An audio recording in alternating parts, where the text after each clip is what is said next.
అస్మద్గురుభ్యో. ఈ సమస్య ఏమిటంటే, ఇది ప్రతి ఇంట్లో ఉన్నట్టుగా ఉంది. ఒకప్పుడు ఊరు మొత్తానికి ఒక్కడెవడో హైదరాబాద్ వెళ్ళేవాడు. ఇవాళ దాదాపు హైదరాబాద్లో ఉన్నవాళ్ళు చాలామంది ఇళ్ళు పల్లెటూరులోనే ఉన్నాయి. ఇదే పద్ధతిలో 80 నాటికి 75 నాటికి ఇతర దేశాలు వెళ్ళేవాళ్ళు మొత్తం 20 కుటుంబాలు ఉంటే ఒకళ్ళో ఇద్దరు వెళ్ళేవారు ఆ కుటుంబాల్లోంచి. ఇప్పుడు కుటుంబంలో 5గురు అక్కడే ఉన్నారు. ఆ మధ్య ఒక ఆయన జోక్ చేశాడు పాపం. ఉస్మానియా యూనివర్సిటీ స్టూడెంట్సును, జేఎన్టీయూ స్టూడెంట్సును, సెంట్రల్ యూనివర్సిటీ స్టూడెంట్స్తో క్రికెట్ ఆడారని. అలా ఉంది పరిస్థితి. ఇదేమిటంటే సమస్య, వీసా పాస్పోర్ట్లు ఆలస్యం అవుతున్నాయండి. దూర ప్రాంతాలకు వెళదామంటే, దూరదేశానికి వెళదామంటే కుదరట్లేదండి మా పిల్లాడికి. వాడు చదవడండి, మేమే చదువుతామండి హాయిగాను. ఏమైనా చెప్తారా మంత్రం అని అడుగుతుంటారు పాపం. అంటే దూరదేశాలు వెళ్ళాలి, వీసా పాస్పోర్ట్లు ఇలాంటివి రావాలి, వాళ్ళకి క్షేమంగా ఉండాలి, తిరిగి రావాలి. దీనికే ఒకటి ఏమిటంటే, సుందరకాండలో మొట్టమొదటి శ్లోకం. ఆ శ్లోకం శ్రద్ధగా 21 సార్లు చదవండి. దూరదేశం వెళ్ళేవాళ్ళు, ఇంట్లో వాళ్ళు అయితే 108 చదవండి. కాస్త హనుమంతుడికి ఏమన్నా 2 అరటిపళ్ళు నైవేద్యం పెట్టండి. దాదాపుగా 45 మొదలుపెట్టి 90 రోజుల దాకా చదవండి. మధ్యలో బ్రేక్ వచ్చినా ఇబ్బంది లేదు. ఆ శ్లోకం చెప్తాను. తతో రావణ నీతాయా సీతాయా శత్రుఘర్షణ ఏష పదం అన్వేష్టం చారణ ఆచరితే పతి.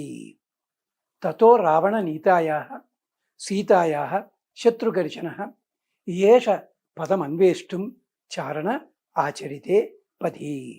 తతః అంతటా రావణ నీతాయా సీతాయా పదం అన్వేష్టం, రావణాసురుని చేత పోగొట్టబడిన, దొంగిలించబడిన సీతమ్మని వెతకడం కోసం, ఆమె పదం వెతకడం కోసం హనుమంతుడు సంకల్పించాడు. ఏష శత్రుఘర్షణ, ఎలాంటి శత్రువులైనా జయించగలిగిన హనుమంతుడు ఏష శ్రీమాన్ శత్రుఘర్షణ.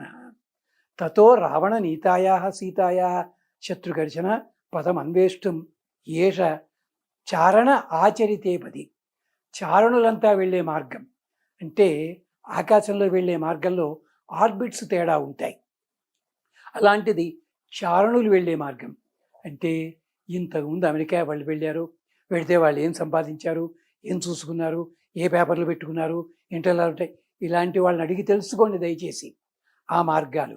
హనుమంతుడు అలా వెళ్ళాట, అది విశేషం అనమాట. అంటే వాళ్ళు వెళ్ళే మార్గం తాను తెలుసుకుని మరీ వెళ్ళాడు సీతమ్మని వెతకడానికి. కథాపరంగా కథకి సంబంధించి ఇది అవాంతరాలు వచ్చినా కూడా దూరదేశాన్ని చేరుకోగలిగిన అద్భుతమైన మంత్రం ఇది. ఉమా సంహితలో చెప్పారు. అంతేకాదు ఇంకొక మంత్రం కూడా చెప్పుకుందాం. ఇది దేవాలయాల్లో చదువుతుంటారు, ఇళ్లల్లో కూడా చదువుకోవచ్చు. 11 సార్లు చదవండి. నేతి దీపం వెలిగించండి, ఆ దీపానికి 11 ప్రేక్షలు చేయండి, ఇష్టదైవం ముందు పెట్టండి. అదేమిటి? శం నో వాత పవతు పవతాం మాతరిశ్వ, శం నః తపతు సూర్య, అహ అనిశం శం భవంతునః, శం రాత్రి ప్రతిధీయతాం. ఇది మంత్రం. ఇది మహాసౌరంలో కనిపిస్తుంది. శం నో వాత పవతాం మాతరిశ్వ, ఈ వాయుదేవుడు మాతరిశ్వ, సకల ప్రపంచమంతా కూడా సంచరించేవాడు, మాకు క్షేమాన్ని కలిగించాలి. అంతేకాదు శం నః తపతు సూర్య, సూర్యుడు లోకాలన్నిటినీ కూడా తపింపజేస్తాడు, మాకు తపింపజేయాలి, మా తాపాన్ని తొలగించాలి. అది శం నః తపతు సూర్య, అహ అనిశం భవతు అనిశం శం భవంతు, రాత్రి పగలు కూడా మాకు క్షేమాన్ని కలిగించాలి. ఇంచేత ఇక్కడ పగలైతే అక్కడేమో రాత్రిపూట, అక్కడ రాత్రి అయితే ఇక్కడ పగలు, అలా ఉంటాయి కదా మనకి. ఇక్కడ రాత్రి అయితే అక్కడ పగలు, అలా ఉంటాయి. అందుకని చెప్పి కాబట్టి అహ అనిశం అహానిశం శం భవతు నః అంటే రాత్రి అహర్నిశం అన్నాడు ఒక ఆయన పాపం, మంచిదే. అహా నిశం, ఈ రెండూ కూడా మాకు రక్షణ కలిగించాలి.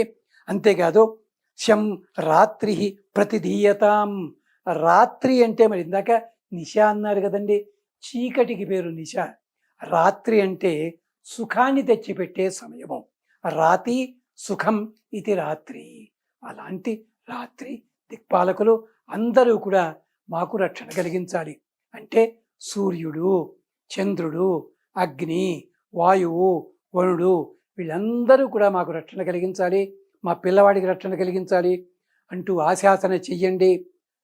దయచేసి ఆదివారం నాడు మాత్రము సూర్యుడికి నమస్కరించండి.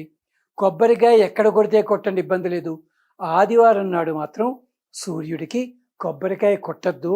కాస్త డ్రై ఫ్రూట్స్, ఎండు ద్రాక్షలు కానీ జీడిపప్పు కానీ ఇలాంటిది నివేదన చేయండి. లేదా కేవలము బెల్లపు పరమాన్నము, దాంట్లో వేరే రకరకాల వస్తువులు మాత్రం వేయకండి.